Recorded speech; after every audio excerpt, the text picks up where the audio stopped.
Le bien-être animal, on a été trop loin, trop vite, trop fort à certains moments. On a tué l'industrie et on tue toute notre économie. Et on fait pareil sur l'agriculture. La France n'a pas d'élevage industriel. Un grand élevage en France, c'est en moyenne 60 000 volailles. En Ukraine ou au Brésil, c'est 2 millions de volailles. C'est un choix assumé, en fait, de porter une caricature sur des élevages français qui ont fait énormément d'efforts, sur une montée en gamme qui nous a coûté cher parce qu'on produit le LVMH du poulet. Eux, les bitniks, ils nous vendent le système de Martine à la ferme où tout va bien se passer et on va réussir à nourrir la France. Eh bien non, on n'y arrivera pas. On a besoin de 15 milliards d'œufs par an. Moi, je veux bien qu'on m'explique qu'on fera ça avec des poulaillers au fond du jardin. Il y a simplement une méconnaissance des besoins d'une nation. Il n'y a aucun poulet en cage, ça n'existe plus. Cette réglementation-là, elle existe en Europe, elle existe nulle part ailleurs dans le monde. On met en place tout un tas de normes, tout un tas de contraintes pour délocaliser nos productions et après on dit il faut de la souveraineté.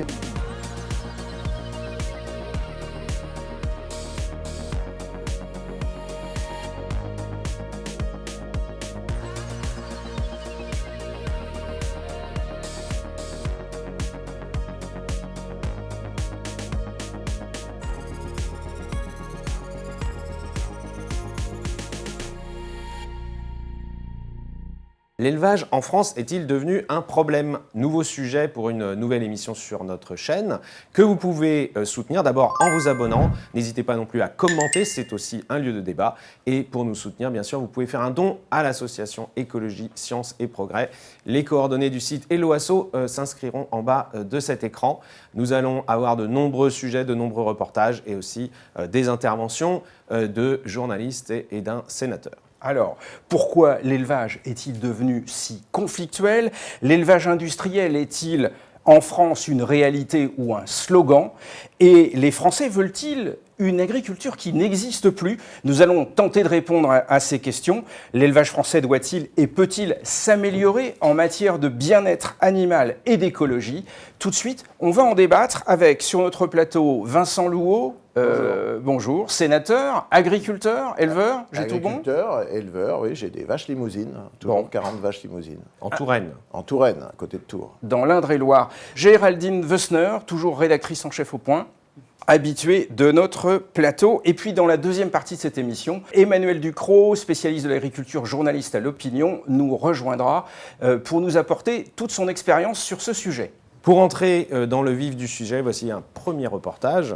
Laurent, vous êtes allé à l'Assemblée nationale puisqu'il y a en ce moment un débat sur une loi dite d'urgence agricole. Ce n'est pas la première loi sur l'agriculture ces dernières années et elle donne lieu à de très vifs débats, ce qui a permis notamment d'interroger le député Benoît Biteau, figure de proue des écolos, sur ce débat qui se dit lui-même agriculteur. Et il porte quelques-unes des attaques les plus vives sur le modèle agricole actuel. Je vous propose de l'écouter.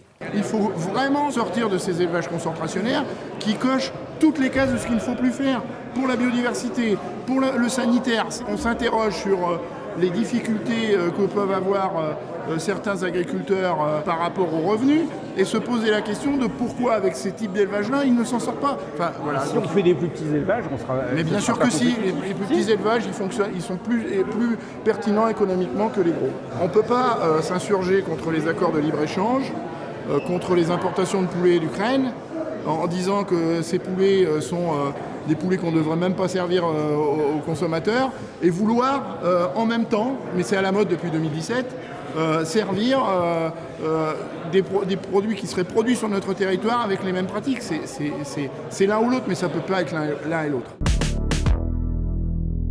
Clairement, pour Benoît Biteau et les Verts, l'élevage est bien devenu un problème. Il dénonce ce qu'il appelle l'élevage industriel et pour lui, les petites exploitations seraient une partie de la solution. On va en discuter avec vous, Géraldine. Est-ce qu'il faut, comme il le propose, de plus petits élevages pour qu'ils soient plus efficaces? Et quelles seraient les conséquences si on faisait vraiment ce que dit Benoît Biteau? Je pense que la question est mal posée. La question, c'est plus petit que quoi? Pour produire quoi et pour nourrir qui? Parce que ce qu'il propose, Benoît Biteau, c'est très joli, évidemment. On aimerait tous avoir de jolis petits élevages à taille plus humaine. Mais il faut regarder les chiffres. Alors, je vais vous en donner quelques-uns. En 2000, les Français consommaient 21 kilos de volailles par habitant et par an. 21 kilos en 2000. En 2025, on est à 32 kilos par habitant par an. Dans le même temps, la production de volailles en France, elle est passée en 2000 de 2 millions de tonnes à 1,7 million de tonnes en 2025. Donc aujourd'hui, on importe à peu près 1 million de tonnes de poulet pour notre consommation. Notre autosuffisance, elle s'est effondrée, on est autosuffisant à 67%. En gros, on importe 52% des poulets qu'on mange en France, plus de la moitié. Alors ce que vous dites, Géraldine Wössner, c'est que si on suivait ce que dit Benoît Biteau, Ben, on n'y arrive pas. voilà, on aurait encore moins de capacité à satisfaire la demande. On a calculé en fait ce qu'il faudrait construire comme poulailler en plus. Pas pour être autosuffisant, parce qu'il ne faut pas arriver, on ne va pas y arriver comme ça. Mais pour ne plus importer qu'un poulet sur 3 et pas un poulet sur 2, il faudrait construire dans les 10 ans qui viennent 2200 élevages standards, c'est-à-dire de 40-60 000 volailles. Donc on ne peut pas reconquérir un petit peu d'autonomie avec des petits poulaillers. Ensuite, il dit des choses, il présente les choses de façon un petit peu malhonnête. La France n'a pas d'élevage industriel. Un grand élevage en France, c'est en moyenne 60 000 volailles. 60 000. En Europe, la moyenne d'un grand élevage, c'est 125 000 volailles. C'est 2 fois plus. 2 fois plus. C'est 400 000 en Roumanie. En Ukraine ou au Brésil, c'est 2 millions de volailles. Là encore, on n'a parlé que du nombre. Mais ensuite, il y a les normes. Évidemment, personne ne propose d'appliquer les normes, où il n'y en a pas d'ailleurs, ukrainiennes, à la France. Là, la loi qui est débattue en ce moment, elle vise simplement à remettre les seuils réglementaires auxquels on doit construire un dossier très solide pour construire un poulailler, de les remettre au niveau européen, parce qu'en fait, le seuil est à 85 000 en Europe et en France, il est à 40 000, il est en dessous. Donc, voilà, il propose juste de se remettre au niveau européen. Donc, je ne comprends pas ce que dit Benoît Biteau, je ne comprends pas non plus ce qu'il veut, parce qu'il faut savoir qu'aujourd'hui, on importe certes un petit peu d'Ukraine et du Brésil, mais nos principaux concurrents, ils sont européens, ils sont polonais, des Pays-Bas, de Belgique, et jusqu'à preuve du contraire, ils ne produisent pas des choses horribles. Ils ont les mêmes normes que nous. Vincent Louot, qui est à la fois sénateur, Horizon d'Indre-et-Loire, et éleveur en Indre-et-Loire, qu'est-ce que ça vous inspire, cette obsession du small is beautiful, comme on disait autrefois, c'est-à-dire ce serait toujours mieux quand c'est petit? Déjà, le député Biteau, dans le choix des mots, ne parle pas des élevages industriels, il parle bien des élevages concentrationnels. Concentrationnels, oui. Oui, non, mais... C'est choquant, non? Non, mais c'est le choix des mots, il faut faire attention en politique, parce que c'est un peu notre job. C'est un choix assumé, en fait, de porter une caricature sur des élevages français qui ont fait énormément d'efforts, sur une montée en gamme qui nous a coûté cher parce qu'on produit le LVMH du poulet. Et en fait, la montée en gamme, on a, depuis la disparition de Doux, qui produisait 2 millions de poulets, on n'a plus le poulet standard en France. Donc, bien sûr, il est importé. Ça, c'est un échec aussi de cette montée en gamme voulue aussi par la profession agricole, le monde des bisounours, où on allait faire que du haut de gamme, du très haut de gamme, et que les consommateurs allaient suivre cette montée en gamme. Et le consommateur, il a un principe de réalité économique, on parle d'économie ici, et l'économie, ça ne s'impose pas à nos habitants et aux clients. Les grandes surfaces qui écrasent les prix, qui mettent une pression très forte pour avoir du prix toujours. Parce que c'est la demande des consommateurs. Parce que c'est la demande du consommateur, et puis que certains disent qu'ils sont les grands défenseurs du pouvoir d'achat. Ils sont surtout les grands défenseurs de leur business model basé sur des prix d'appel en permanence. Donc ils tirent en fait l'agriculture toujours vers le bas. Mais même eux, ils vont finir par mourir de cette guerre entre eux. Donc on va les laisser se débrouiller entre eux et ils vont finir par tous se manger les uns les autres. Pour revenir sur les paroles de Biteau, les paroles de Biteau et d'autres sont toujours les mêmes. Ils portent atteinte à l'agriculture depuis de nombreuses années. Ils nous vendent quelque chose qui n'existe pas, un monde parfait basé au bout du compte, sur de la sobriété pour au final avoir de la décroissance. Ces groupes écologistes ont bien compris que quand on importait, on n'avait pas la pollution en France. Vous savez, les méchants bretons, quand vous importez du porc d'Espagne, il n'a pas fait caca en France. Donc on résout tous les problèmes. En plus, ça leur permet par une série de normes, de sanctuariser la France. La France des bisounours et des bitounours avec des fermes small is beautiful, très communistes, hein, où à la fin, on va donner les primes PAC par agriculteur, non plus à l'hectare, et non plus à l'hectare, pour qu'au final, je puisse dire à ma fille, t'emmerde pas, sois agricultrice, ils vont te filer 40 000 balles par agriculture, c'est mieux que le RSA.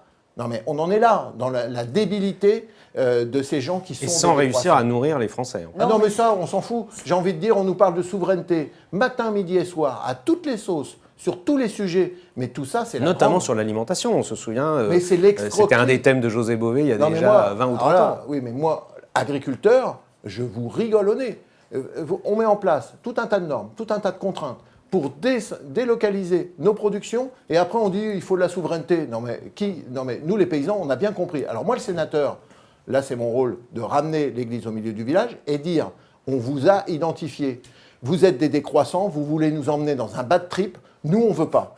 Donc la réalité doit revenir sur, et les députés l'ont bien compris, parce que quand les députés votent du plomb 1 et ils vont sûrement voter du plomb 2, il y a un principe de réalité, ils écoutent les scientifiques, ils écoutent ce besoin de produire dans ce pays. Je vois que Géraldine Wessner voulait rajouter quelque chose. Oui, en fait, moi, ce qui me frappe aussi dans cette espèce de discours qui est en fait très populiste, hein, très manichéen, binaire, c'est que c'est un vrai discours antisocial, c'est un discours anti-pauvre, anti-peuple, parce que l'augmentation de la consommation de poulet, en fait, elle a des raisons. Les gens consomment moins de viande rouge, elle n'a pas d'interdit religieux, donc elle est moins polémique que la viande porcine, par exemple. Donc il y a une demande pour une protéine pas chère, simple d'utilisation. Et ce qui a tiré la hausse de la consommation de poulet, c'est pas le poulet fermier, c'est la restauration hors domicile, dans les restaurants, dans les fast-foods, et c'est tous les produits transformés. C'est les nuggets, c'est les digs, c'est les nems au poulet. C'est ce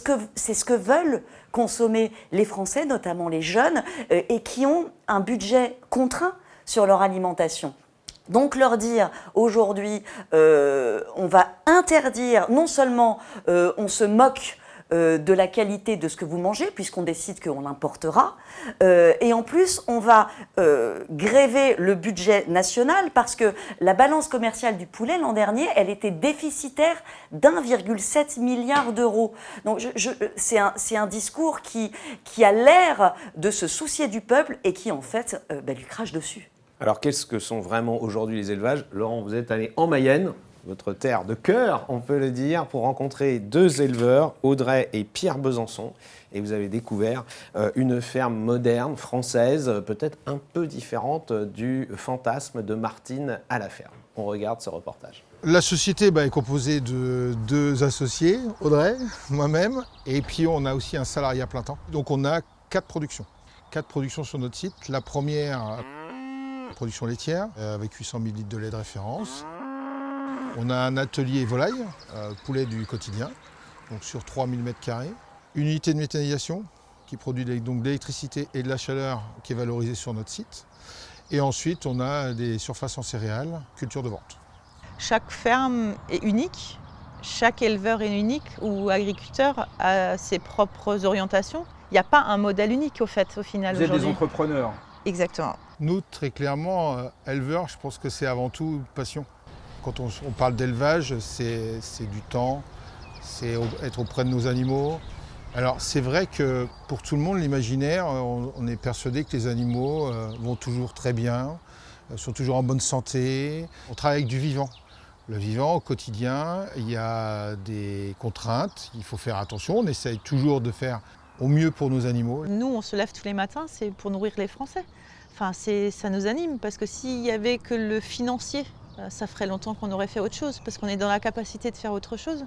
Mais il y a un truc qui nous anime et ça ne s'explique pas, quoi. Enfin, clairement, moi j'ai la volaille, j'en suis passionnée parce que c'est hyper technique, il y a plein de choses à savoir et quand on met nos animaux dans de bonnes conditions, ils nous le rendent bien aussi. Après, oui, effectivement, l'issue est la même, mais c'est pourquoi ? C'est pour nourrir les Français. Est-ce que vous êtes des industriels plutôt que des agriculteurs ? Non.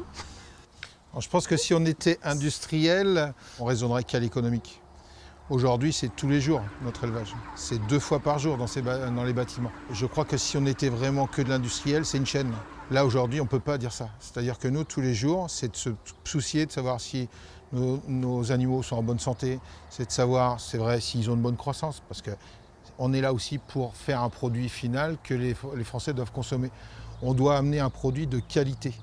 Donc aujourd'hui, le but, c'est de rentrer, de dire dans nos bâtiments, on doit amener vraiment une qualité et un bien-être pour nos animaux. Ça vous a fait rire quand je vous ai posé la question, savoir si vous étiez des industriels?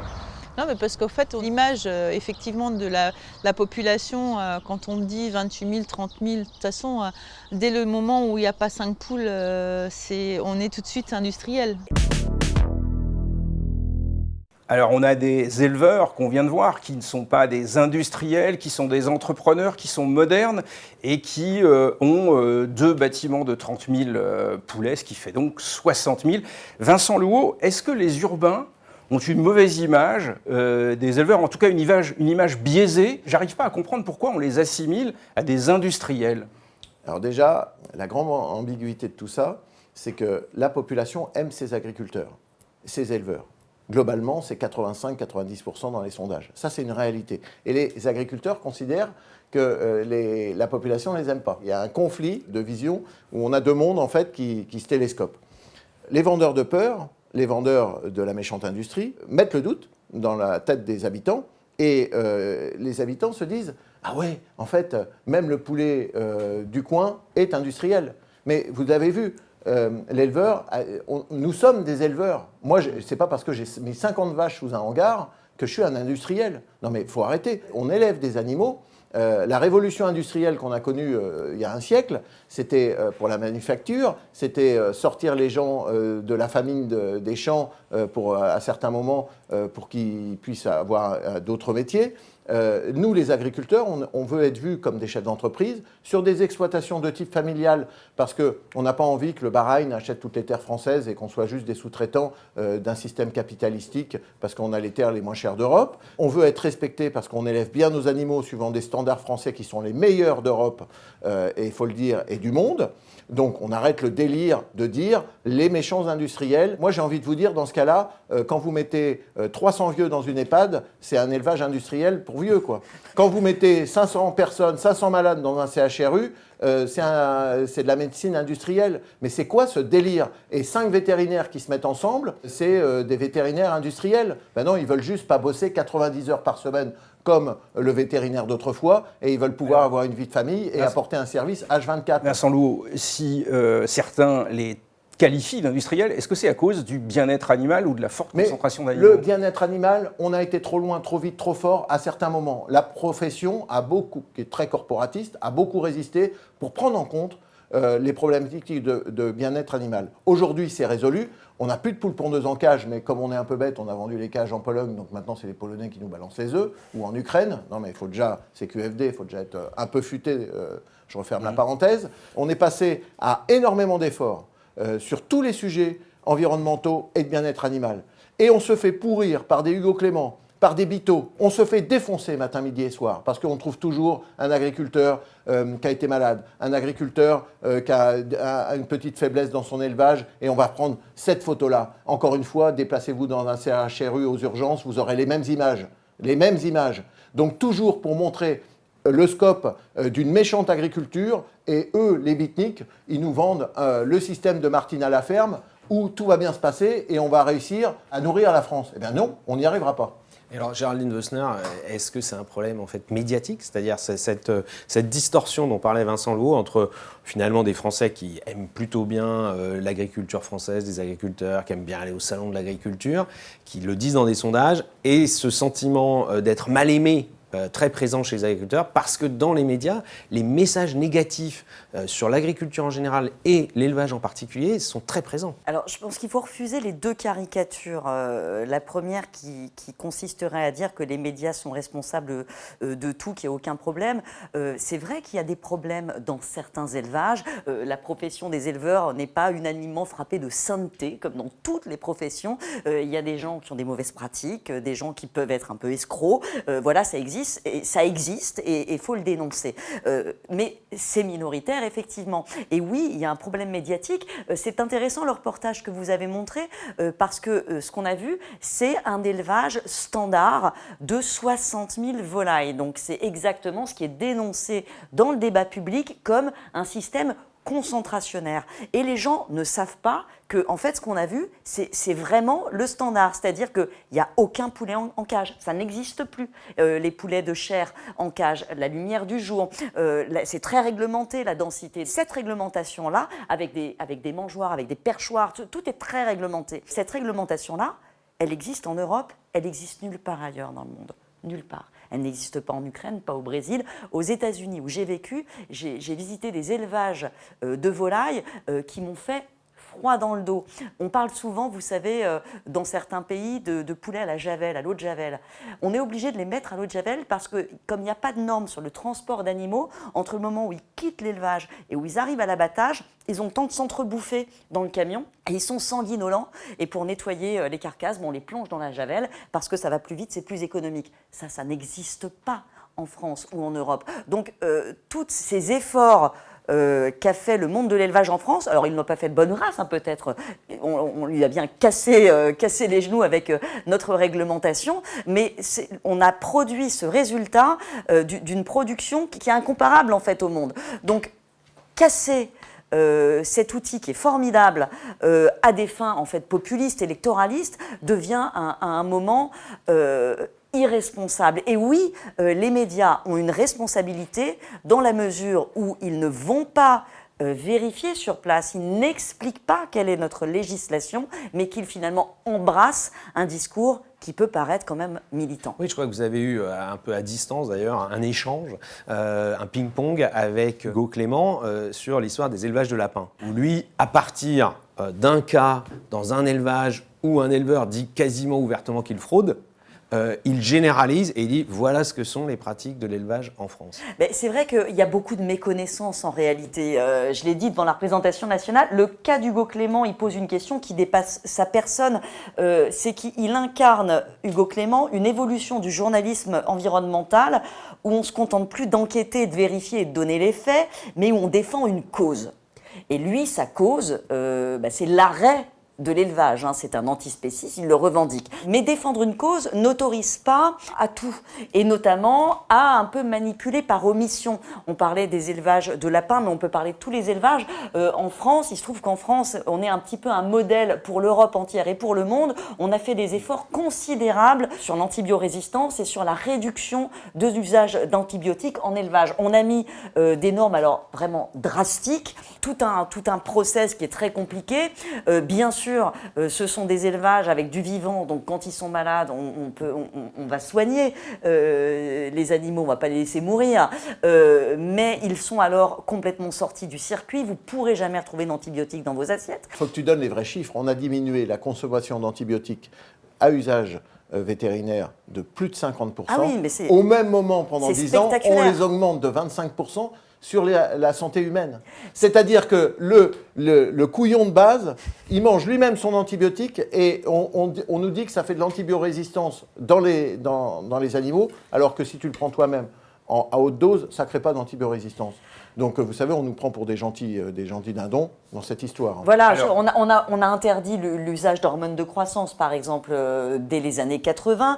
Alors que d'autres pays continuent à les utiliser. On a interdit les antibiotiques comme promoteurs de croissance en 2006, donc il y a 20 ans en Europe. Et je le sais parce que quand je pars en reportage, les gens ne le savent pas. Et pourquoi ils ne le savent pas? Parce que quotidiennement dans les médias, ce type de contre-vérité est dit comme une évidence. Donc en fait, je pense que beaucoup ont gardé une image de l'élevage tel qu'il se pratiquait avant, dans les années 90-2000, ça n'a plus rien à voir. Alors il y a une info de L214 qui est assez souvent véhiculée, que j'entends régulièrement. Ils disent qu'ils ont un sondage qui prétend que 80% des Français sont contre l'élevage industriel notamment l'élevage de volailles. Mais oui, mais qu'est-ce que c'est l'élevage? Encore une fois, l'élevage industriel, c'est ce qu'on a vu dans notre reportage. Est-ce que, quand on pose la question aux Français, on leur montre ce que c'est l'élevage industriel en France? Ou est-ce qu'on leur laisse s'imaginer des élevages industriels qui existent, hein? Je vous invite à aller visiter des élevages en Turquie, en Thaïlande, en Ukraine. Là, oui, effectivement, je pense que les Français, on a une densité extrême de poulets de batterie, ce qu'on appelle de batterie, en cage, mais ça n'existe plus. Alors, on a parlé d'Hugo Clément il y a quelques minutes. On va écouter exactement ce qu'il a dit à l'Assemblée nationale lors de son audition par la commission d'enquête sur l'audiovisuel public. J'ai trouvé cet extrait particulièrement instructif. C'est en quelque sorte un aveu de son militantisme. Si c'est être militant que de dire que l'élevage intensif n'apporte ni produits qualitatifs, ni rémunération pour les agriculteurs, ni respect de l'environnement, alors oui, on peut me qualifier de militant sur cette question, mais je pense que c'est simplement la position de quelqu'un qui est allé dans ces élevages, qui est allé voir le sujet que vous parlez sur les poulets. C'était un sujet d'élevage, un élevage industriel destiné à McDonald's. C'était des poulets qui étaient destinés à McDonald's. Entre 21 et 22 poulets par mètre carré. Ça fait un poulet par feuille à 4. C'est-à-dire qu'il y a moins d'une feuille à 4 par poulet. C'est une race de poulet qui a été modifiée de génération en génération pour produire toujours plus de viande en un temps toujours plus court. Ce qui provoque chez ces poulets des problèmes de croissance au niveau des pattes. Donc ils sont handicapés, ils sont incapables de marcher au bout de quelques temps et ils sont abattus avant 40 jours. Oui, je regrette l'élevage traditionnel de poulets fermiers français. Alors, dans ce passage, il reconnaît qu'il est militant et non pas journaliste. Est-ce que ça pose pas un petit problème? On se dit, France Télévisions, l'Arcom, est-ce que c'est normal tout ça? Moi, je ne dis pas qu'un journaliste doit être sans conviction, personne ne l'est. Et il est légitime d'enquêter sur la maltraitance animale, sur des pratiques choquantes. Ces sujets, ils existent, ils doivent être traités. Mais il y a une différence entre enquêter sur des dysfonctionnements et installer l'idée, comme il le fait, que l'élevage est en soi un problème. Et c'est souvent ce qui se passe. L'élevage n'est pas présenté comme une activité qui nourrit les Français, mais l'élevage est présenté en fait comme une anomalie morale. Voilà, on est contre l'élevage par principe. Et là, on passe dans le militantisme et on passe aussi dans ce côté un peu ésotérique dont on parlait tout à l'heure, c'est que ça n'est jamais mis en face des besoins et de la consommation des populations. Donc si la conséquence et le discours, c'est nous considérons, et c'est celui-là en fait le discours, nous considérons qu'en réalité les Français et les humains ne doivent plus manger de viande, ils n'ont pas besoin de protéines animales, et donc tout cela doit disparaître, c'est ça le discours en réalité sous-jacent, qu'il soit dit clairement, tout simplement. C'est un peu ce que j'ai dit devant la commission d'enquête parlementaire. Alors, Hugo Clément m'a immédiatement répondu via les réseaux sociaux en disant que non, il n'était pas du tout végétarien.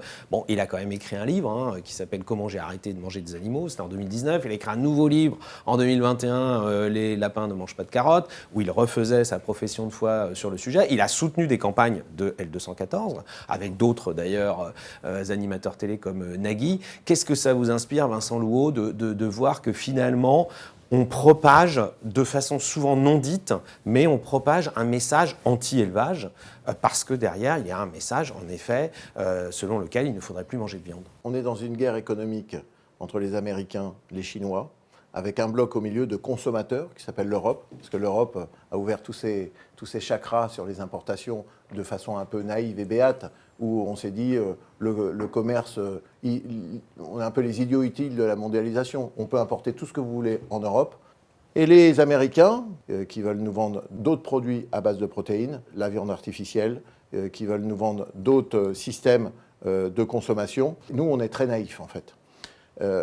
Donc, tous ces gens qui nous attaquent de façon très organisée, avec la main sur le cœur, moi je suis journaliste, j'ai des convictions, mais c'est normal, moi aussi je suis pas journaliste, mais je suis politique et j'ai des convictions, on a tous nos convictions, dans un emballage très propre, en fait, c'est un peu les idiots utiles de la manipulation et qui portent atteinte à nos moyens de production. Parce que ce Oui, que parce disent qu'en tous plus, les... bah oui, à la fin, au ça final- amène à des décisions politiques. Vous mais- êtes mais- sénateur mais non, mais- et vous le voyez bien. On n'a plus de production en France.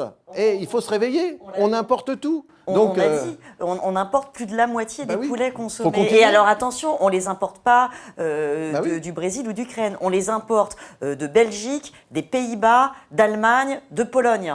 C'est eux nos fournisseurs. Alors moi je veux bien qu'on explique, parce que là ce qu'on explique en fait aux Français, c'est qu'en fait tous ces pays-là, ce sont des salopards qui font du poulet standard dont ils nous inondent. Enfin, il faut rester un petit peu raisonnable. Il ne faut pas oublier non plus que la filière elle-même est un petit peu coupable de ça. Hein. C'est que pendant des années, elle s'est divisée en deux. On avait de l'élevage industriel qui faisait des poulets congelés qu'on exportait à l'Arabie Saoudite avec des subventions européennes à l'exportation. Et sur le marché intérieur, on a dû en faire du très haut de gamme. Quand les subventions européennes à l'exportation se sont arrêtées en 2013, on n'avait pas de relais. Mais entre-temps, qui avait pris la place? Parce qu'il fallait bien fournir ce marché, ce cœur de marché de 68 millions de Français qui mangent tous les jours. Eh bien, ce sont les Pays-Bas, les Belges, les Allemands, les Polonais qui s'y sont mis. Et dire aujourd'hui...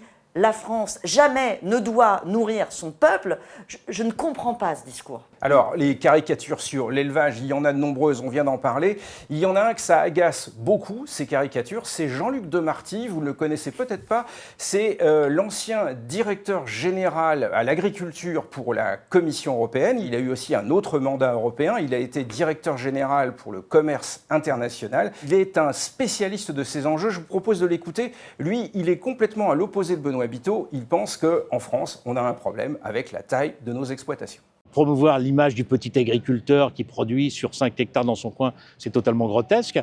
Et donc, il faut permettre à ces agriculteurs qui sont en réalité des chefs d'entreprise de promouvoir ce que j'appelle, moi, l'agriculture familiale compétitive. Il faut arrêter de dire l'agro-industrie en France, ça n'existe pas. C'est du pipeau total des organisations, c'est de la propagande des ONG environnementales. On promeut des exploitations de trop petite taille en France, globalement. Donc, on a une moyenne d'un peu plus de 70 hectares. Alors, ça dépend bien sûr des types de spéculation. Je veux dire, pour faire du porc, de la volaille, pas besoin d'intensif, pas besoin d'hyper grande exploitation. Pour faire du maraîchage non plus, pour faire du vin non plus. Par contre, il faut savoir que pour faire des céréales, pour avoir un revenu seulement décent, et en ce moment c'est très mauvais pour eux, c'est 200 hectares. Et 200 hectares, quelqu'un produit tout seul à 200 hectares. Pour le lait traditionnel moderne, il faut au minimum 120-150 hectares. Pour de l'élevage bovin extensif, à l'herbe, il faut au moins 250 hectares. Et ça, c'est ce que j'appelle l'agriculture familiale compétitive. Mais en France, pour être compétitif, les élevages de porcs et de volailles ne devraient-ils pas être plus grands? Évidemment, les seuils sont trop bas d'ailleurs. Pendant longtemps, on a détruit la France, les gouvernements français successifs, poussés par les ONG environnementales, ont détruit la production de volailles. Donc en réalité, une des raisons, c'est qu'on a promu des exploitations de trop petite taille. On dit que 40 000 volailles, qui était la limite, c'est une méga exploitation agricole de volailles. C'est ridicule, c'est pas vrai. Pourquoi vous dites que c'est pas vrai et que c'est ridicule? Ben, c'est pas vrai parce que c'est pas énorme en réalité. Je veux dire, quand c'est bien mené, parce que vous avez des exploitations avec des centaines de milliers de volailles, notamment par exemple ce que fait l'oligarque Kosiuk en Ukraine, c'est ça. C'est pas ce modèle-là qu'il faut promouvoir. C'est un modèle d'agriculture, comme je disais, familiale, compétitive. Donc Hugo Clément, il n'a pas tout compris. Non, c'est pas qu'il n'a pas tout compris, il n'a rien compris. Donc c'est purement idéologique. Alors finalement, Vincent Louot, Géraldine Wössner, est-ce que quand on entend Jean-Luc Demarty, on ne peut pas résumer en disant le problème, il est plus français qu'européen? Parce que finalement, en France, on aime bien, y compris chez les agriculteurs, dire tout ça c'est de la faute de l'Europe.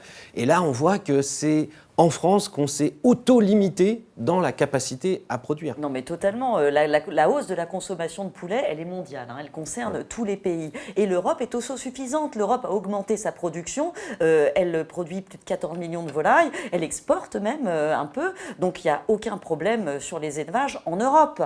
Il y a un problème en France. Un problème idéologique qui a décrété que tout ce qui était finalement de masse, on est resté extrêmement élitiste en fait. Croire qu'on pourra nourrir à moindre coût l'intégralité de la population avec de la volaille label rouge, c'est-à-dire le plus haut standard de qualité, c'est une utopie. C'est un discours de Marie-Antoinette, ils n'auront qu'à manger de la brioche. Ça n'existe pas. En Europe, les autres pays, voilà. Non mais en Europe, les autres pays ont simplement adapté leurs élevages tout en respectant une législation. C'est ça qui est magnifique et c'est la force de l'Europe. Donc on a des élevages qui arrivent à être compétitifs. C'est vrai, souvent on fait des économies d'échelle avec des élevages un petit peu plus grands. Je rappelle, moyenne d'un grand élevage en Europe, ça reste 120 000 poulets. Ce n'est pas les 2 millions brésiliens. Donc ça reste de taille raisonnable avec de hauts standards de bien-être animal qui peuvent, et c'est là que devrait être le débat, qui peuvent peut-être être encore élevés. Et je pense qu'un débat plus constructif serait de réfléchir collectivement à comment on peut encore élever ces standards de bien-être. Mais aujourd'hui, la France se plombe toute seule. D'ailleurs, pour le grand bonheur de nos voisins qui nous exportent leur production. Ça, c'est nouveau. On n'en avait pas conscience il y a encore 5 ans. Le Sénat a fait plusieurs rapports sur la Ferme France. On a mis à jour. Et aujourd'hui, le décrochage, il est là. C'est-à-dire que quand on était à 15 milliards il y a 15 ans de balance commerciale positive, on est descendu à plus de 100 millions cette année, on a tout perdu. Et en même temps, l'Europe qui était à zéro, l'Europe globale qui était à zéro en balance commerciale, est à plus 50 milliards. C'est-à-dire que la France, aujourd'hui, a complètement décroché. Et les agriculteurs, quand ils manifestent, nous disent « Mais nous, on veut produire, mais nous, on veut avoir des projets, et nous, on veut avoir de la complémentarité avec un éleveur laitier qui, on l'a vu tout à l'heure, a un élevage de poulets, avec un méthaniseur, avec une vraie vision d'entreprise. » Et les agriculteurs, quand ils défilent, ils nous disent « Foutez-nous la paix, on ne peut plus planter un boulon dans ce pays. » Là, on a une nouvelle norme qui arrive sur les zones humides. 30% de la France sera sanctuarisée. Vous ne pourront plus faire un seul bâtiment d'élevage autour des fermes agricoles. Donc, ils n'arrêteront jamais, les gens qui nous attaquent. Jamais, jamais, jamais. Et ça, c'est à nous, les politiques, de sonner la fin de la récréation. Sinon, on pousse tout le monde vers le populisme et on sera tous virés politiquement parce qu'on n'apporte pas de réponse concrète à nos chefs d'entreprise qui veulent produire dans ce pays. Je veux quand même faire une parenthèse parce que le problème n'est pas nouveau. Je relisais il y a quelques jours une note du ministère de l'Agriculture, de son département prospective, qui datait de 2015, qui tirait le signal d'alarme en disant « Attention, nos entreprises à l'export de poulets sont en train de mourir. On a mal calibré notre marché, on a abandonné la production pour le marché intérieur. Il faut redresser la barre. » C'était en 2015. Qu'est-ce qui se passe ensuite ? C'est là qu'on commence à voter toutes les lois qui vont encore plus durcir toutes les normes sur les élevages français en leur imposant des contraintes que l'Europe ne demandait pas. Donc on a eu vraiment 15 ans de total aveuglement où on a précipité le marasme en fait et la déroute de toute une filière. Donc là, il faut redresser la barre, ça va être long. En ce moment, on redresse la barre avec une loi d'urgence agricole. Ça ne vous a pas échappé, Vincent Louot, vous êtes parlementaire et ça va bientôt arriver au Sénat. On a pu interroger à l'Assemblée nationale une députée, Sandra Marceau, très active sur les enjeux agricoles. Elle nous a notamment parlé de la nécessité de défendre les éleveurs aujourd'hui face aux attaques qu'ils subissent, notamment les intrusions sur leurs exploitations et aussi les recours en justice qui se multiplient. La France reste quand même, il faut le dire, le premier pays producteur d'Europe agricole et un des premiers systèmes agricoles mondiaux. Sauf qu'on est en perte de vitesse. Sur la question de l'élevage en particulier, on a aussi une France qui est productrice avec beaucoup d'AOP, d'appellations d'origine reconnues dans le monde entier. Et donc on a une grosse partie à l'export. Et vu qu'on ne mange pas toujours en France ce qui est un peu premium, on importe ce qui est moyenne gamme ou entrée de gamme. Mais ce qu'on produit déjà en France qui est moyenne ou entrée de gamme, c'est déjà très bien parce qu'on a justement beaucoup de systèmes administratifs de contrôle, des enquêtes publiques, des études d'impact, d'évaluation environnementale, suivant les seuils. Et là, la loi, sur l'aspect élevage, elle veut créer un nouveau régime d'autorisation sur le seuil pour les plus grosses exploitations. Il faut savoir quand même qu'on a la moyenne en cheptel, notamment bovin, la moyenne d'exploitation de cheptel en Europe le plus bas. En fait, on n'a pas d'exploitation industrielle en France. Et ce que veut faire ce nouveau statut là, des ICPE pour un seuil de nombre de bêtes un peu plus haut, c'est juste un peu plus et ça concernera assez peu d'exploitation puisque la moyenne française, elle est déjà très basse. Donc les opposants, ils nous mentent là, ils disent n'importe quoi en fait. L'exemple phare dont on parle beaucoup en ce moment, c'est la question des poulaillers. On n'a pas des poulaillers avec des millions de bêtes comme dans d'autres territoires du monde. Les poulaillers, il nous en faudrait des centaines. Mais avec les attaques aujourd'hui qu'il y a de gens qui ne sont même pas du périmètre du territoire d'implantation, viennent les bloquer. Donc nous, ce qu'on veut, c'est sur les bovins, sur la question des volailles. On pourrait parler aussi de la fameuse ferme de production de saumon en Gironde. Mais l'idée, c'est de pouvoir produire, mais toujours avec un contrôle, avec en amont une étude environnementale. Ça, on ne l'enlève pas en fait. Il y a des recours contre les implantations ou les agrandissements de ces poulaillers dont vous parlez. Et parfois, il s'avère qu'il y a des recours qu'on pourrait qualifier d'abusifs avec des gens qui protestent alors qu'ils ne sont pas spécialement concernés. C'est ça l'idée. Tout à fait. Ils n'ont intérêt à venir pétitionner ou faire une remarque dans le livret de la commission d'enquête que ceux qui sont du périmètre d'exploitation. Parce qu'en fait, moi je l'ai eu chez moi par exemple, pour un projet d'ailleurs, un méthaniseur. Vous avez des gens qui étaient contre le méthaniseur qui habitaient à 500 km. Mais à un moment donné, sur les territoires, comme moi en Charente, on perd des habitants. J'en ai marre que des gens qui sont à 500 km viennent nous dire, ou dire à nos agriculteurs qui essaient de se diversifier, qui viennent nous dire ce qu'on a à faire. La députée Sandra Marceau aimerait aussi que l'on protège les éleveurs des intrusions sur leurs exploitations. Elle a déposé un amendement en ce sens. Ceux qui pénètrent les exploitations et qui vont vandaliser les réserves d'eau de substitution, quand il y en a pour des centaines de milliers d'euros de réparation parce que les agriculteurs ne sont plus assurés, vu que c'est souvent attaqué, on veut aussi qu'il y ait une sanction supplémentaire parce que l'agriculture est devenue d'intérêt général majeur.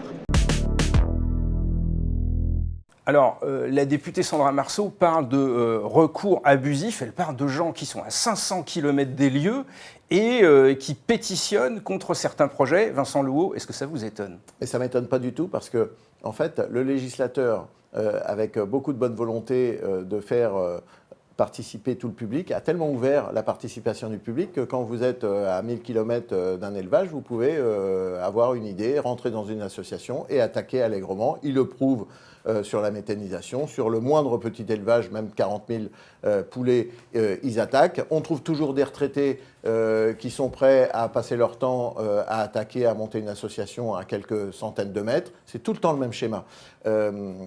La stupidité politique de vouloir bien faire, et je le dis vraiment pour les parlementaires, à force de vouloir bien faire, d'ouvrir tout, d'être plus à l'écoute de ceux qui se plaignent et qui gueulent, nous emmène dans le mur. Et ça, encore une fois, il y a dans ce monde que je connais très bien de la haute fonction publique, de ceux qui écrivent les lois pour les politiques, on a dans un contexte où on est fortement attaqué. C'est-à-dire qu'ils sont très parisiens, c'est un monde très parisien, le parisianisme de la haute fonction publique, qui nous pousse à faire des lois très parisiennes avec une méconnaissance réelle de la vraie vie des territoires ruraux et du besoin des chefs d'entreprise de se développer. Aujourd'hui, pour avoir une ICPE en industrie, il faut 2 à 3 ans. En Allemagne, c'est 6 mois. Aujourd'hui, pour avoir ICPE, c'est une autorisation pour les installations classées au titre de la protection de l'environnement. C'est des installations normalement qui présentent un danger.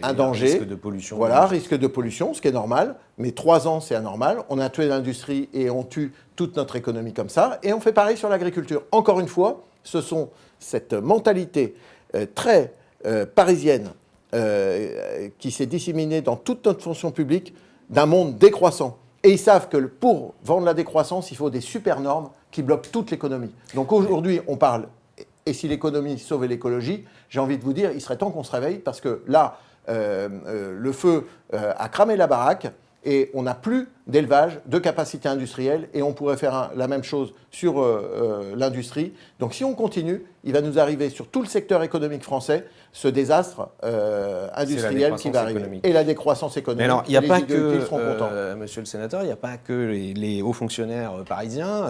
Là, on a l'exemple d'un tract qui a été trouvé par le journaliste du Figaro, Éric de la Chênaie. Et ce tract, il a été fait par des habitants, des voisins d'un projet d'implantation de 2 poulaillers Label Rouge. Ils s'y opposent.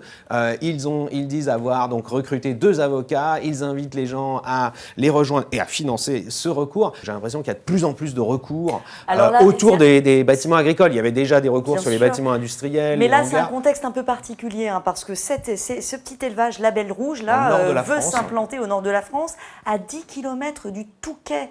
C'est dans une très très jolie petite campagne où il y a beaucoup de retraités fortunés qui seraient incommodés par ce qu'ils imaginent des odeurs. Donc c'est vraiment un truc particulier. Moi, il y a quelques jours, j'ai parlé à un autre éleveur, un jeune, il a 32 ans, qui a pour projet de monter 2 poulaillers dans le centre de la France, à peu près 100 000 volailles au total. Aujourd'hui, il est sur la ferme avec ses parents. Ils n'arrivent pas à se dégager un salaire. Sa femme est obligée de travailler à côté. Il veut monter ses 2 poulaillers. Il a monté son dossier, il a mis 2 ans à le faire, déposé en 2023. On est en 2026, le dossier a été accepté, il a l'autorisation préfectorale. Il s'est installé à 1,6 km de toute habitation. Donc ça veut dire que pour lui, c'est plus cher. Il faut tirer l'eau, il faut tirer l'électricité. Tout est dans les clous.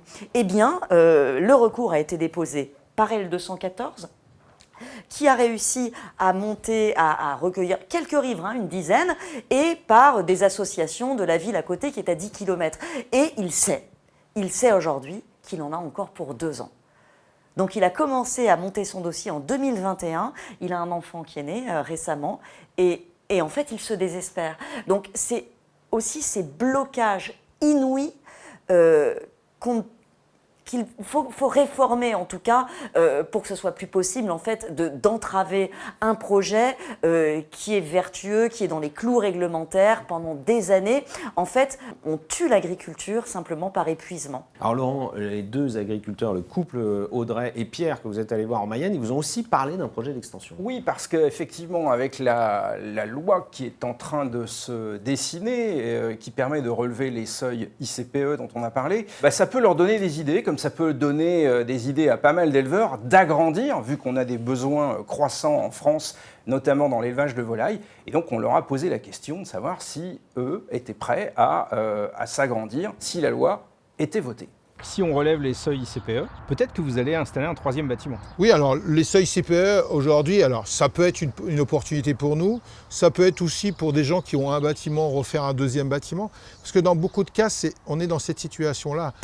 Si la loi d'urgence agricole était votée, le couple Besançon serait donc tenté d'avoir un 3e bâtiment d'élevage de volailles, avec donc 25 000 poulets supplémentaires, afin de ne pas dépasser le nouveau seuil ICPE, qui serait alors de 85 000 poulets, comme ailleurs en Europe. Sans cette évolution législative, pas d'agrandissement pour eux. Il y aurait trop d'obstacles. Avec plus de 40 000 volailles, leur exploitation est actuellement un site classé et donc soumis à enquête publique avant tout agrandissement. Dans les procédures, tant que vous n'avez pas l'autorisation du préfet, vous ne pouvez pas lancer les travaux. Forcément, quand il y a enquête publique, il y a un délai. Ce délai, il est incompressible. Et si au moment de l'enquête publique, il y a des gens qui se mettent contre, donc des associations, des voisins, enfin forcément il y a encore du délai en plus. Au final, la consommation, elle continue toujours et la consommation de poulet ne baisse pas. Donc pourquoi on embête les producteurs français qu'on connaît? Parce que ça coûte aussi, ça coûte 15 000 € quoi. Qu'est-ce qui coûte 15 000 €? L'enquête publique. Enquête publique et de ce qu'on appelle le un dossier d'installation environnemental, installation classée. Donc en fait, on vous met des bâtons dans les roues. Oui, alors, on bride un peu la production française. Alors on la bride et en même temps on fait rentrer toujours plus de volailles. C'est l'une des raisons du déclin de la filière volaille en France. Avoir un site classé, cela génère plus de contrôle et plus de charges pour les éleveurs. Quand vous êtes un site installation classée comme le nôtre, c'est que tous les 3 ans, vous êtes vu par l'administration. On a tous les 3 ans un inspecteur des installations classées qui vient nous voir et qui nous dit voilà, je reprends vos dossiers, épandage, suivi sanitaire, les normes. Et à partir de là, on reçoit un compte-rendu qui nous disent vous devez faire ceci comme changement, ça.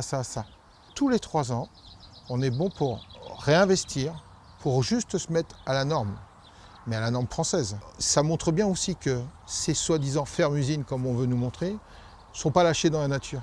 On est bien suivis. Et être contrôlé, quoi. On est contrôlé. Des contraintes importantes, mais au final, l'élevage français est devenu très qualitatif. Ça fait 22 lots que j'ai pas utilisé un seul antibiotique. C'est-à-dire que vos animaux sont en bonne santé. C'est ça. Emma Ducrot, on vous accueille sur ce plateau. Vous êtes journaliste à l'Opinion, spécialiste des questions agricoles. Pour ceux qui vous suivent sur les réseaux sociaux, vous y êtes très active et vous n'hésitez pas à répondre sur beaucoup de sujets, notamment ces questions de normes. En France, vous qui avez un certain historique sur le suivi de l'agriculture, est-ce qu'on n'a pas empilé les normes au point de rendre justement les projets des éleveurs extrêmement complexes? Alors, il y a 2 choses dans cette question. D'abord, ce que disait cet éleveur, c'est « mon élevage est suivi ». Il est mis à jour régulièrement sur les normes et ça, je pense qu'en fait, c'est une bonne chose.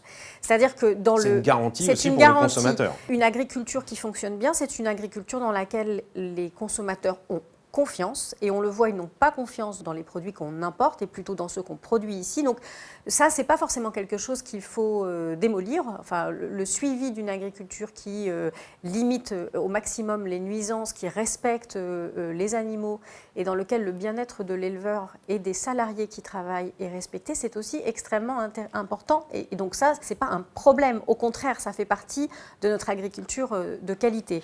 Après, on a tout ce qui concerne l'amont de l'installation, c'est-à-dire l'empilement des dossiers qu'il faut produire pour installer des nouveaux élevages ou pour les agrandir. Ça fait qu'on a un élevage qui est coincé. Parce que si vous voulez l'agrandir, vous tombez sous ces nouveaux seuils qui sont extrêmement contraignants. Donc on l'a dit, dossiers environnementaux, enquêtes publiques, possibilité de faire des recours pour les riverains. Dans le meilleur des cas, parce que le plus souvent, les riverains habitent à 500 km et sont juste hostiles à l'élevage. Donc ça, c'est pour les agrandissements. Et puis, on a maintenant le problème de l'implantation. On l'a vu, on a ce sujet, 2300 poulaillers pour les volailles de chair à implanter d'ici à 2030. Et j'ajoute 300 grands poulaillers pour les œufs, parce que ça, c'est un autre aspect de l'élevage. On a une consommation d'œufs qui augmente. On est tout juste autosuffisant et si on ne veut pas décrocher, il faut installer des élevages. Et donc, oui, tous les Français ont même pu voir qu'on pouvait se retrouver parfois un peu en pénurie on peut avoir des œufs on peut avoir des pénuries dans les supermarchés. La France est le premier producteur européen et quand elle ne produit pas ses œufs, il n'y a pas forcément des œufs ailleurs pour remplacer. Donc on a des rayons vides. Donc ça, on l'éprouve. Enfin, ça ne dure jamais très longtemps. Voilà. Mais c'est bon de le rappeler que pour le consommateur, il ne suffit pas d'aller au supermarché, quoi. Il y a toute une chaîne derrière d'approvisionnement et de production. Et on sait à quel point ces chaînes sont fragiles. Pendant la Covid, on a vu à quel point les chaînes, pour les œufs notamment, ont été ébranlées. Et c'est une protéine bon marché, d'excellente qualité, française. Et donc, à le vent en poupe, on a des consommations qui augmentent de 5-6% par an. Donc, on sait déjà, on est sur cette filière des œufs, là où on en était sur la filière volaille il y a 20 ans. C'est-à-dire qu'on sait déjà que si on n'investit pas maintenant de très grosses sommes d'argent, on sera décroché. Donc, il faut le faire maintenant. C'est-à-dire qu'on importera beaucoup plus et des œufs qui sont produits dans des conditions dont on ne veut pas chez nous, puisque je rappelle aujourd'hui que 98 à 99% des œufs qu'on achète quand on est un consommateur au supermarché sont des œufs qui ne sont pas produits dans des cages. On ne le fait plus pour la grande consommation. 40% en Pologne. Voilà, donc il faut quand même rappeler que les œufs français, c'est la garantie de ça aussi, des œufs qui sont élevés, issus de poules qui sont élevées au sol, en plein air, etc. Alors on a un autre enjeu, c'est que cet élevage, si on veut le réinstaller, il faut le déconcentrer géographiquement. Et il faut une acceptabilité des populations. Voilà. Alors aujourd'hui, un tiers de la volaille de chair en France est produit dans une région, la Bretagne. La Bretagne qui est saturée d'élevage et on voit qu'il n'y a plus d'acceptabilité en Bretagne. Alors on a considérablement amélioré la situation des lisiers de porc et des fluents des volailles. Reste que quand même, idéalement, il faudrait les produire ailleurs en France pour qu'elles soient plus près des consommateurs, qu'elles puissent par exemple fournir les cantines locales. Ça a vraiment du sens. Mais il faut qu'il y ait une acceptabilité dans des régions où il n'y a pas de poulailler. Et donc, c'est un travail à faire sur les opinions publiques. Alors, la région de France où actuellement il y a le plus de projets d'implantation de volailles de chair, c'est l'Île-de-France. Et ça sera faisable en Île-de-France? Alors, ça a un sens. Ce ne sera pas en plein Paris. Non, ce ne sera pas en plein Paris, mais vous savez, les premiers champs de céréales sont à 5 km du périphérique, donc ils ne sont pas très loin. Il y a vraiment un sens à ça, parce que dans l'idée écologique d'une meilleure configuration agricole, il y a l'idée de la polyculture élevage. Et installer des élevages de volailles là où on produit les céréales, c'est-à-dire par exemple dans la Beauce ou dans la Brie, ça a un sens à tous les points de vue. Déjà parce qu'on ne transporte pas les matières premières. D'autre part parce qu'on sécurise des revenus. Et on sait que là, par exemple, ça fait 3 ans que c'est extrêmement compliqué pour les céréaliers de dégager des revenus. Oui, contrairement à une idée reçue. Voilà, ils produisent à perte beaucoup de gens pensent que les depuis céréaliers 3 ans. sont à la tête de l'agro-business. Voilà, très ça fait florissant. 3 ans que les exploitations Parce que les céréalières... cours mondiaux des céréales ont baissé. Et puis que les coûts de production ont considérablement augmenté, et notamment avec les engrais, c'est devenu ingérable. Donc ils se disent, et c'est assez bonne logique, je produis mon blé, ça a une logique d'élever mes poulets avec mon propre blé. C'est assez vertueux. Donc il faut que les citoyens français comprennent qu'installer des élevages, c'est vertueux écologiquement et économiquement dans ces régions-là. Donc voilà, il y a un travail à faire pour expliquer, vous voulez de la volaille française, d'accord, mais il faut que vous acceptiez qu'on la fasse à côté de chez vous. Alors, ces derniers jours, il y a eu un communiqué de l'Envol, la filière de la volaille de chair française, qui disait ce que vous disiez. Emma, il faudrait 2300 poulaillers supplémentaires au niveau de l'Hexagone d'ici 2035. Donc il faut quand même aller assez vite. On voit bien le délai qui est perdu, le temps qui est perdu avec tous les recours dont on parle. L'Envol s'insurge aussi contre ces recours abusifs contre les éleveurs et rappelle qu'il n'y a pas de méga poulailler en France. Là-dessus, il y a consensus sur ce plateau. Et donc, au-delà de ces remarques de l'Envol qui précise que nos exploitations sont de taille 4 à 5 fois plus petites que ceux de nos principaux concurrents, l'Envol demande d'assouplir les contraintes administratives. Est-ce que vous êtes d'accord, hein, ça, c'est la poule et l'œuf en France. C'est le cas de le dire. Ah oui, non, mais c'est le cas de le dire. Il faut toujours simplifier, diminuer les contraintes administratives, on en a déjà parlé. Mais le rôle d'un législateur, le rôle de l'État, c'est quoi en fait? C'est avoir une législation qui soit adaptée, robuste, fiable et opérable. C'est-à-dire qu'on ne se retrouve pas avec des recours qui n'en finissent plus. Et c'est à moi, c'est aux législateurs et aux administrations centrales qui font le réglementaire de se réveiller et de dire il faut réellement des recours quand c'est justifié et pas non plus ouvrir la boîte de Pandore à chaque fois avec des associations qui ont bien compris que c'était trop facile et en plus elles sont bourrées d'argent parce que l'argent vient de l'extérieur, elle vient aussi des procès qui gagnent parce qu'ils gagnent des procès et donc ils font raquer les agriculteurs et les associations sont financées par ce racket. Donc automatiquement, moi législateur, aujourd'hui, on a besoin d'y aller franchement et de remettre vraiment du pragmatisme et de l'efficacité. C'est-à-dire de vraiment simplifier les normes, les alléger aussi. Nous, on l'a fait dans plusieurs périmètres. Le PLOA, la première loi du plomb, on a essayé de faire plein de choses. Le problème, c'est que devant l'obstacle, une partie des parlementaires ont peur. C'est-à-dire ils sont sous pression d'ONG, de médias, bien sûr, de pétitionnaires. Attendez, vous vous rendez compte, on en a parlé longuement. Tous ceux qui nous attaquent finissent par imprégner même les parlementaires. Et les parlementaires, quand vous finissez placardés parce que vous filez le cancer, parce que vous êtes pour le retour de l'acétamiprid, quand on vous dit arrêtez de nous emmerder pour 350 producteurs de noisettes, on les liquide et on passe à autre chose, on importera les noisettes pleines de pesticides, ils assument, c'est ce que disent les groupes écolos chez moi au Sénat, arrêtez de nous emmerder avec les 350 producteurs de noisettes. Mais ce sont des malades. Donc, encore une fois, et je suis très dur avec le gouvernement là-dessus, parce que autant Annie Genevard est très courageuse pour défendre les dossiers, elle a bien compris les enjeux, mais on a un Premier ministre qui donne des arbitrages entre le conflit environnement de Mme Barbu, de la ministre de l'Environnement, qui a 80% des dossiers dans son ministère, parce que la loi d'urgence agricole est concernée à 80% par des objets qui viennent du ministère de l'Environnement.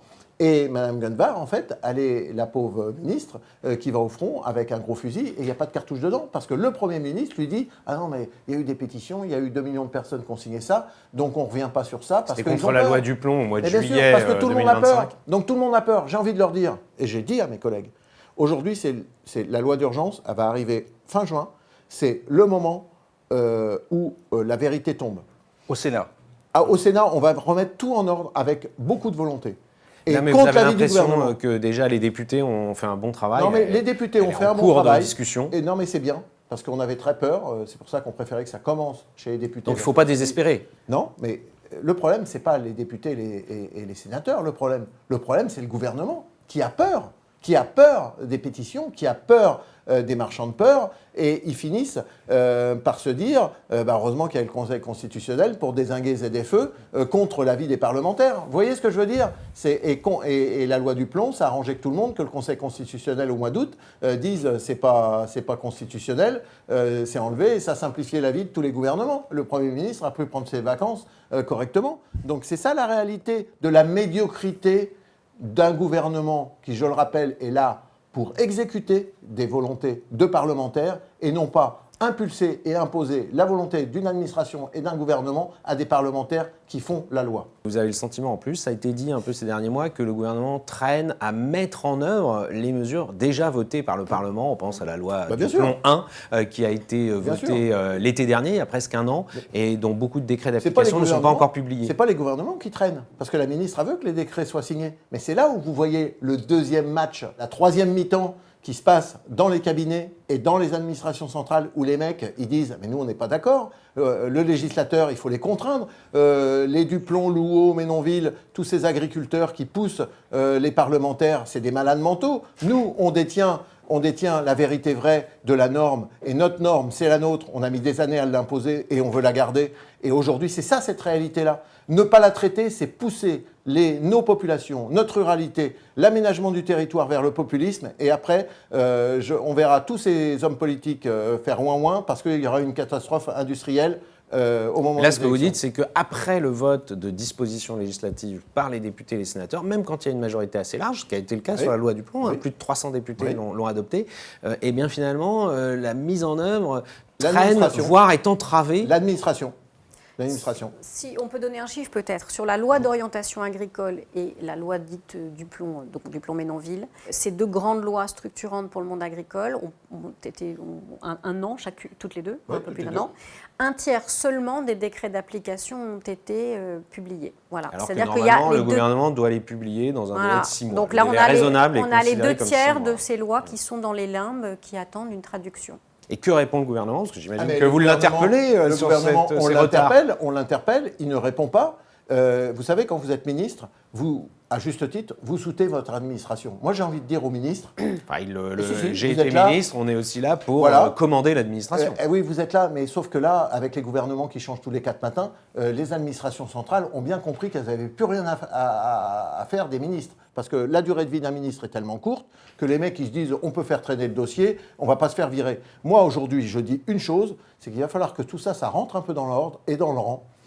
Parce que, franchement, la moutarde commence à monter très fort au niveau des parlementaires parce que nous, les parlementaires, nous faisons le SAV politique de toute leur incapacité à résoudre les problèmes dans ce pays. Et moi, j'ai envie de vous dire très durement, pourtant pour un sénateur, j'en ai ras-le-bol de faire le SAV d'une administration qui montre sa mauvaise foi et son incapacité à résoudre tous les problèmes qu'il y a dans ce pays. Bon, il y a quand même une bonne nouvelle pour les éleveurs de ce pays. Elle vient de Bruxelles, par exemple. Voilà, elle vient de Bruxelles. On a appris qu'à compter du 3 septembre prochain, les importations de produits d'origine animale devront impérativement respecter les règles européennes. Et ça veut dire que peut-être que la viande brésilienne ne pourra plus rentrer facilement sur le territoire de l'Union européenne. On l'a dit pendant tous les débats, autant notamment du CETA, parce qu'on avait peur du bœuf aux hormones. La Commission européenne a toujours été claire, on ne peut pas importer des choses interdites. C'est valable pour le Mercosur. Aujourd'hui, la Commission européenne applique juste une règle de droit qui s'applique. C'est des règlements, c'est application directe de la Commission européenne. J'ai envie de dire, il serait temps qu'on fasse un peu ce qu'on a décrit dans notre réglementation européenne. Là, c'est une règle européenne 2023-905 qui est sur les antibiotiques. Et donc, du coup, moi, j'ai fait un reportage il y a quelques années diffusé dans Capital sur M6 sur le poulet qui arrivait du Brésil. Et j'avais pu démontrer que dans l'alimentation qui était fournie au poulet des élevages pour le grand groupe JBS, il y avait des antibiotiques. Le paradoxe, c'est que l'Europe ne cherchait pas le fameux antibiotique qui était administré à ces poulets dans les protocoles de tests qui sont envoyés au laboratoire. Et donc, on n'avait aucune chance de détecter la présence de ces antibiotiques en Europe. Donc, en fait, là, il y a quand même peut-être un progrès, puisque maintenant, on interdit toutes les viandes qui arriveraient chez nous en Europe et qui auraient été nourries aux antibiotiques. L'idiotie européenne du commerce débridé des importations il est temps que ça se finisse. Il est temps que ça se finisse sur notre manufacture, sur notre industrie, sur tous les sujets du monde économique. Donc j'ai envie de dire, encore heureux qu'ils se réveillent un peu. Parce que la Chine avance. J'ai passé une semaine en Chine. Les pays comme le Brésil avancent très très vite, très très dur, parce qu'ils ont une législation, ils ont une créativité. Nous, on a un principe de précaution. On ne peut même plus avoir de principe d'innovation. Donc vous voyez, on a un monde européen qui est un vieux monde, qui a peur des nouvelles techniques génomiques, alors que les OGM n'ont créé aucun problème. Et ça s'est avéré tant sur la santé animale qu'humaine et de l'environnement. On a perdu 20 ans et toute notre science, tous nos scientifiques qui étaient les meilleurs sur les OGM sont partis aux États-Unis.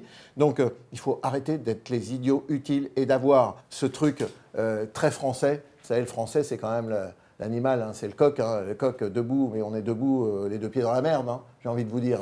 Parce qu'on est bien dans la merde aujourd'hui sur notre économie qui est à bout de souffle. Donc ce vieux monde, il a besoin de se réveiller, il a besoin d'évoluer, de redonner des espoirs à notre jeunesse aussi, pour qu'on leur dise, nous on a envie d'innover, on a envie d'avoir des chercheurs, on a envie d'avoir... Et vous sentez ça dans le monde agricole, par bien exemple, sûr. les jeunes qui ont Mais envie... bien sûr, moi j'ai été il y a quelques jours avec une grosse coopérative de l'ouest de la France, Terrena, et ils disaient que en fait, la plupart maintenant, la majorité des jeunes engagés dans les formations agricoles n'étaient pas issus du monde agricole, et étaient justement, avaient vraiment envie de découvrir cette profession. C'est une fierté. Donc il y a des motifs d'espérer. Bien sûr, il y a des motifs d'espérer, mais nous, les politiques, notre rôle, c'est vraiment amener une stratégie du long cours, une stratégie, comme l'a très bien dit Emmanuel, d'aménagement du territoire. On ne va pas continuer à mettre tous les poulets dans des endroits où il y a déjà une surdensité d'animaux d'élevage, les répartir mieux en France. Ça, c'est le rôle de l'État, de la stratégie et de l'aménagement du territoire. Et on fait quoi? On s'occupe de tous les petits accessoires et les petites options qui emmerdent matin, midi et soir tous les éleveurs et tous les Français,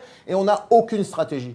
Donc il est temps, encore une fois, de se réveiller. Et sur le sujet européen qu'évoquait Laurent, Emma Ducrot, est-ce que vous voyez un peu plus de cohérence maintenant dans moi, je suis toujours la question du commerce international et de l'ouverture aux importations extra-européennes? Pas vraiment. Enfin, comment dire, moi je trouve qu'il y a des paradoxes européens qui ne sont pas réglés, mais ça dit des tiraillements à l'intérieur de l'Europe. Hein. Moi, sur cette question du contrôle des viandes importées, j'ai quand même le regret de dire que les brigades européennes de contrôle sont faméliques et que globalement, c'est une passoire. Enfin, je veux dire, on ne se donne pas assez les mais moyens non, de contrôler les produits importés. Moins de 10%.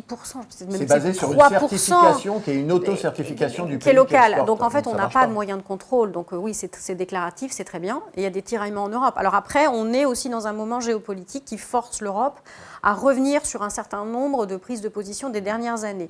C'est fragile et je pense que ça mérite vraiment d'être confirmé. Mais il y a encore 5 ou 6 ans, on était tous en train de parler du Green Deal agricole européen, stratégie qui s'appelait donc de la ferme à la fourchette, Farm to Fork en 9 langues européennes, qui en gros aboutissait à la diminution des productions d'environ 20%.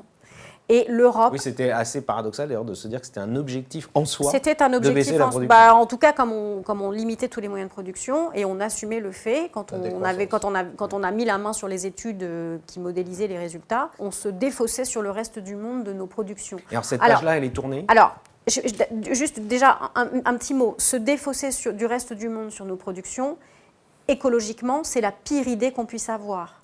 Parce que le ratio, par exemple, entre un litre de lait européen ou un kilo de viande européen, en termes de bilan carbone, et un kilo de viande brésilienne ou de lait, c'est de 1 à 5 ou de 1 à 10. Donc on ne veut pas faire chez nous quelque chose qui est extrêmement vertueux environnementalement. Donc il y a quelque chose qui est tordu dans tout ça. Alors est-ce qu'on est en train de revenir sur cette stratégie ? Je constate que par exemple sur le sujet des engrais, l'Europe est en train de se dire on est ultra dépendant des engrais. Ça conditionne aussi notre élevage, puisqu'on est aussi dépendant des protéines végétales et qu'il faudrait qu'on les produise chez nous. Donc il faut des engrais pour ça. Donc l'Europe est en train de se dire il nous faut une stratégie pour retrouver une forme de souveraineté sur les engrais. Et je note que dans le discours européen, là où il y a 5 ans, on disait on va réduire de, je crois que c'était 30% les usages d'engrais, cette idée-là, elle a disparu du discours. C'est-à-dire qu'on a aujourd'hui conscience qu'il faut qu'on produise. Donc, pour moi, c'est timide, c'est un signal.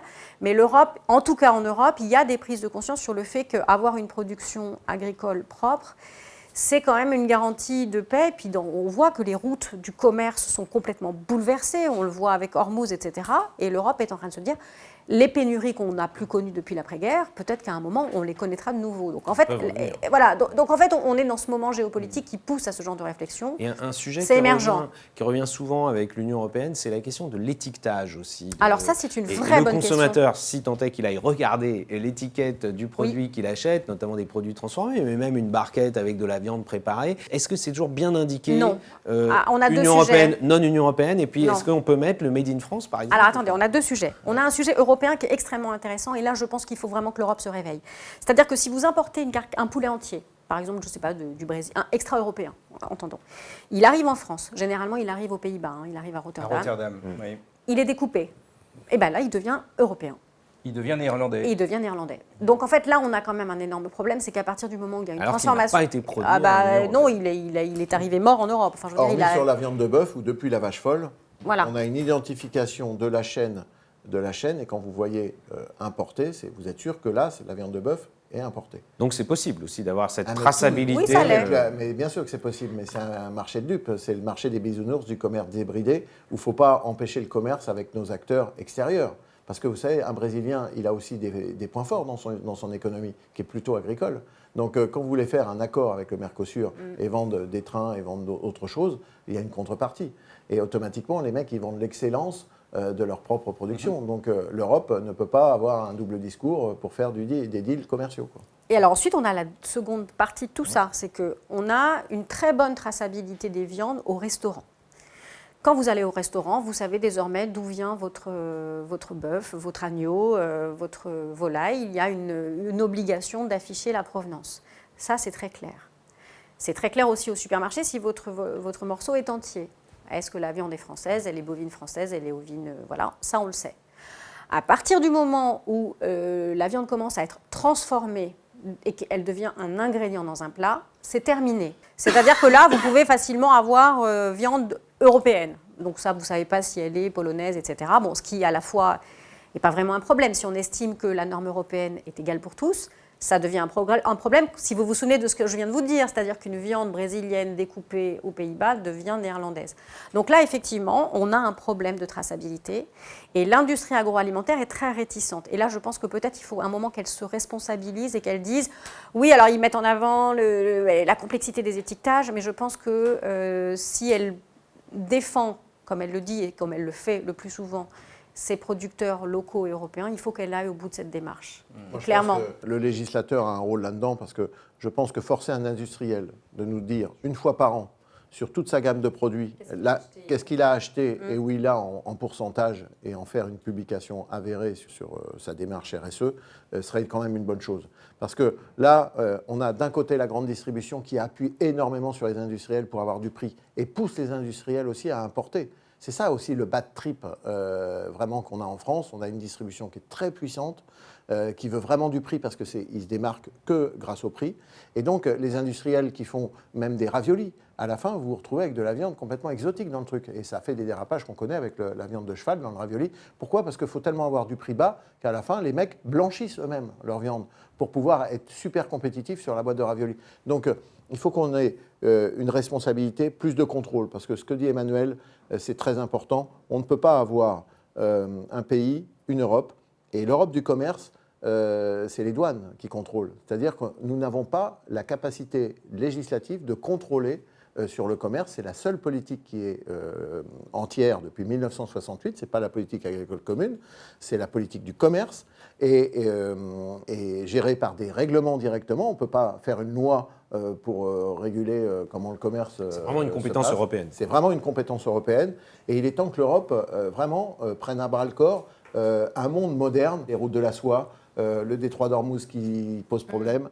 Tout est en train de changer. Et j'ai l'impression que notre vieux continent est vraiment un vieux continent là-dessus. Je voudrais juste rajouter une chose, parce que c'est pour montrer à quel point c'est important pour les consommateurs. Pour la volaille, par exemple.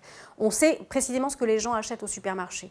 Et la volaille qui est achetée entière ou en découpe type filet au supermarché, avec une origine inscrite sur les étiquettes quand ce n'est pas transformé, à 98%, elle est française. C'est-à-dire que les gens, ils ont le choix et la grande distribution ne se risquera pas à mettre en rayon de la viande néerlandaise ou ukrainienne. Là où ça commence à devenir une boîte noire, c'est quand on est dans la restauration hors domicile. Les 3/4 de la volaille qu'on mange hors de notre foyer, c'est-à-dire quand vous n'avez pas le contrôle de votre achat et de votre traçabilité, cette viande-là, elle vient d'ailleurs. C'est le syndrome master poulet. C'est le syndrome master poulet et c'est aussi et comment dire, les consommateurs. Et aussi les cantines d'entreprise, exactement, les cantines scolaires. Le sandwich, c'est votre boulanger. Le sandwich au poulet, dans les 3/4 des cas, la viande n'est pas française. Mais pourquoi est-ce que ça fonctionne comme ça? Parce qu'on a une mémoire de ce qu'on mange qui est très limitée. Quand vous demandez à quelqu'un qu'est-ce que tu manges, il va vous expliquer ce qu'il cuisine chez lui le week-end. J'achète un poulet chez mon volailler, il est français, voilà. Et il se souvient de ça. Là, il a mangé français. Mais le reste du temps, l'acte de consommation alimentaire, il est noyé dans un quotidien de bureau, de je sais pas quoi. Et donc, en fait, on n'a pas l'idée de ce qu'on mange. Et donc, en fait, tant qu'on n'aura pas aidé les gens à savoir et à choisir en connaissance de cause, on en sera là.